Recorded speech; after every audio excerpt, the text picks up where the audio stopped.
O ministro Alexandre de Moraes, do Supremo Tribunal Federal, autorizou, nesta sexta-feira, a prisão de Ivan Pinto, acusado de ameaçar ministros da Corte e Lula.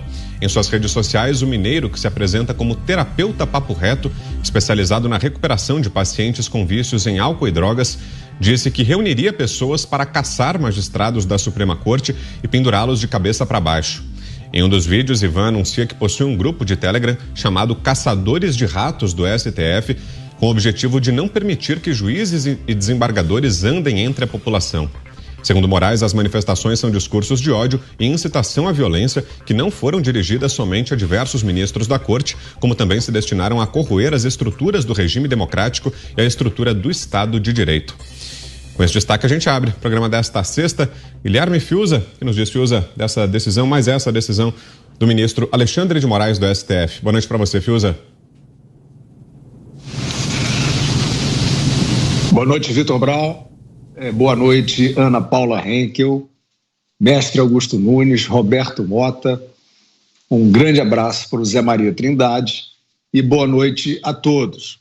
Olha, nós estamos vendo, desde o início dessa tomada de posição política do Supremo Tribunal Federal, uma busca por emblemas, uma busca por caricaturas, né? Certamente trata-se de mais um personagem que, no discurso das entrelinhas, né, a partir ali do seu discurso bizarro, agressivo, violento, etc., ficará nas entrelinhas como um tipo de simbolização de apoiadores do presidente Bolsonaro.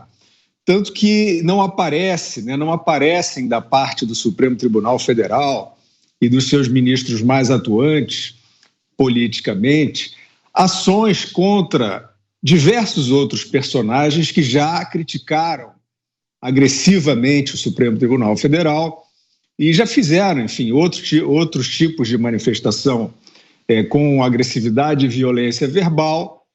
Não se tem notícia, nunca aparece, né? Assim, eles poderiam fazer, até para dar uma disfarçada, eles poderiam fazer, né, uma ação, uma diligência sobre um parlamentar, como já fizeram, né, com parlamentares sempre aqueles aos quais eles querem nos quais querem colar a imagem aí do gabinete do ódio, etc. e tal. O que eu quero dizer é o seguinte, esse modus operandi, o Poder Judiciário precisa decidir como um todo se ele vai sancionar agora esse novo direito, que é o seguinte: qualquer bravata de qualquer pessoa em qualquer lugar pode significar a cassação dessa pessoa como cidadão, pode significar a prisão dessa pessoa sumariamente, e acabou então o processo, né? Acabaram os processos, acabou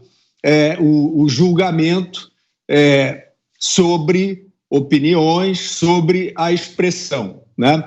A expressão, essa é uma expressão desqualificada, absolutamente desqualificada, mas nós estamos diante de uma situação nova, em que atos de demonstração, isso aí é um ato demonstrativo, isso aí é um ato do ministro Alexandre de Moraes para mostrar que será intolerante com as milícias, etc. e tal, e aí vai tudo para aquele discurso, para aquela literatura que ele traz, né, que são o gabinete do ódio, que as fake news, a desinformação. Outro dia ele estava falando que não é notícia falsa, é notícia fraudulenta, né, já fazendo alegorias retóricas, né, em cima disso.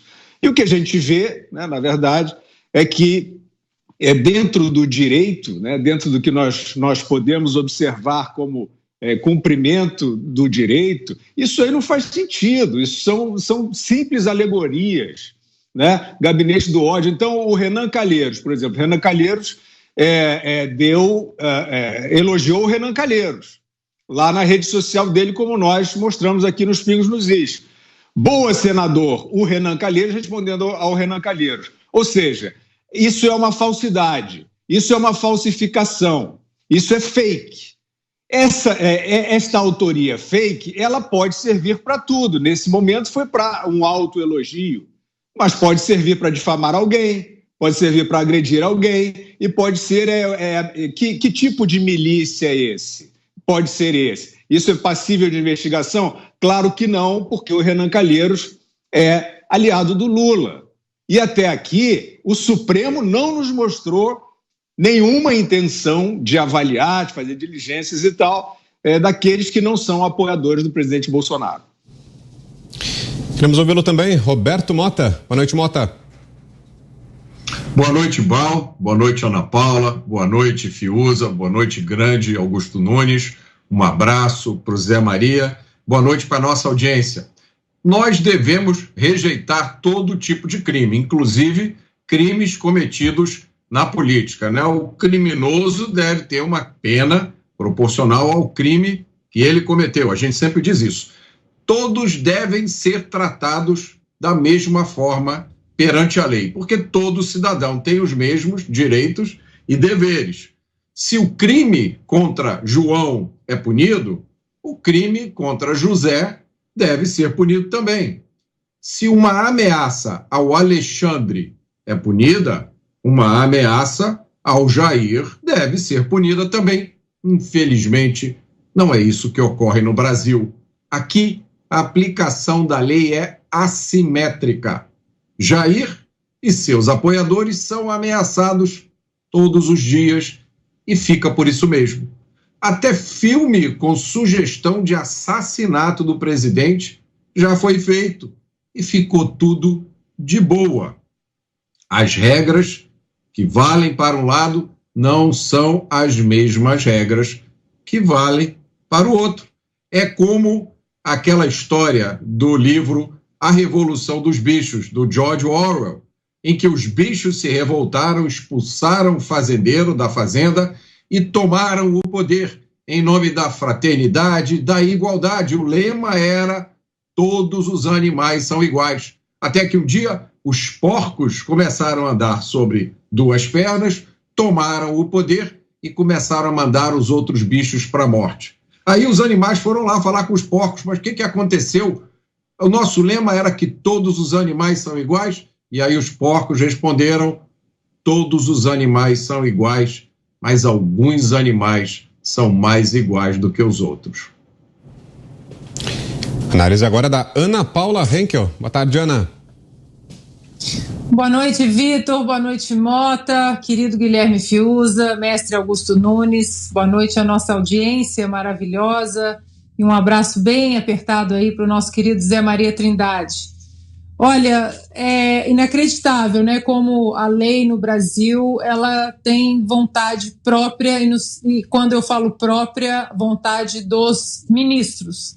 Esqueçam a Constituição, esqueçam o devido processo legal, e aqui a gente condena qualquer tipo de violência, de ameaça, mas existem leis contra a violência, contra a ameaça, e esse um ponto que o Fiuza mencionou aí, que o STF precisa decidir como um todo, né? O que vale para um tem que valer para outro. Estava puxando aqui um artigo de junho de 2020 de um colunista da Folha de São Paulo, que no artigo intitulado "Por que torço para que Bolsonaro morra?", esse colunista disse que se o Bolsonaro morresse, significaria que o Brasil não teria mais um mandatário minimizando a pandemia, e ali abro aspas: "Torço para que o quadro se agrave", na época o presidente estava com Covid, "e ele morra".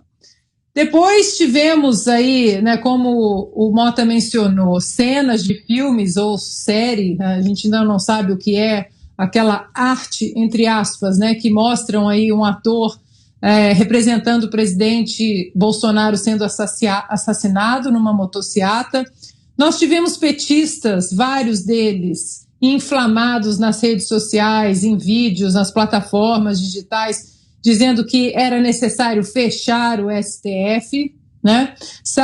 Recentemente, num desses comícios aí do Lula, alguém ali, um local ali disse: olha, aqui nós sabemos dar facada direito. Nós tivemos aí uma atriz global que disse que esfregaria a cara do presidente no asfalto quente até sangrar, né? Ela colocou de uma maneira bem gráfica mesmo. E tivemos o presidenciável agora, candidato a presidente Ciro Gomes, dizendo que ia receber Sérgio Moro e a Polícia Federal a tiros.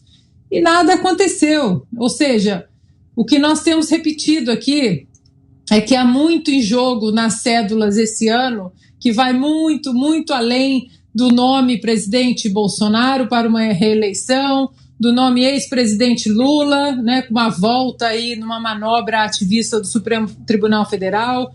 Existe hoje no Brasil uma ditadura da toga, existe hoje no Brasil ministros que se autodenominam, se auto-intitulam aí imperadores do Brasil, tiranos, eles decidem o que está na Constituição, o que não está na Constituição. Então é isso que nós temos que lembrar todos os dias, que é isso que está em jogo, porque em 2023, não custa nada a gente repetir, o eleito desse ano coloca mais 2 ministros no Supremo Tribunal Federal, e aí haja caneta tirânica para o Brasil, que não vai aguentar nessa batida que estamos.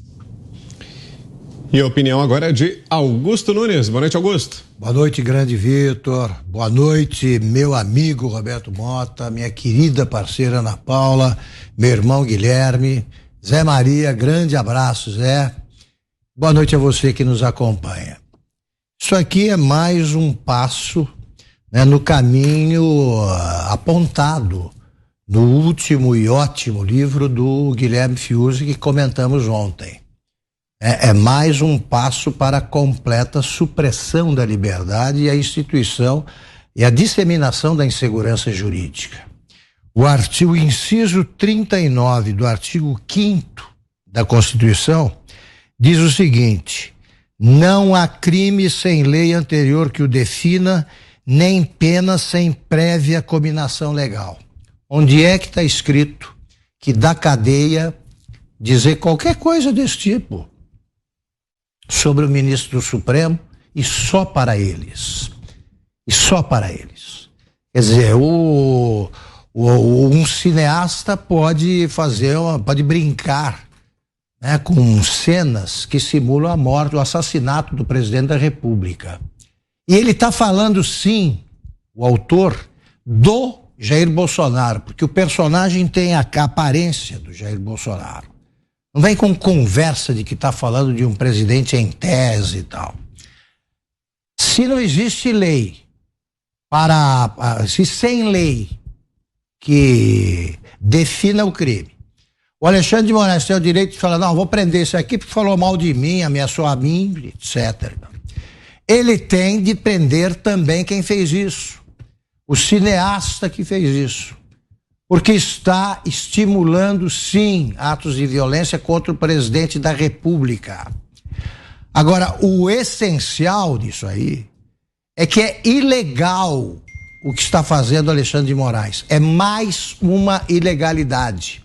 O chefe de governo o chefe do executivo pode ser exposto a todo tipo de ameaça e violência. Pode sofrer um atentado.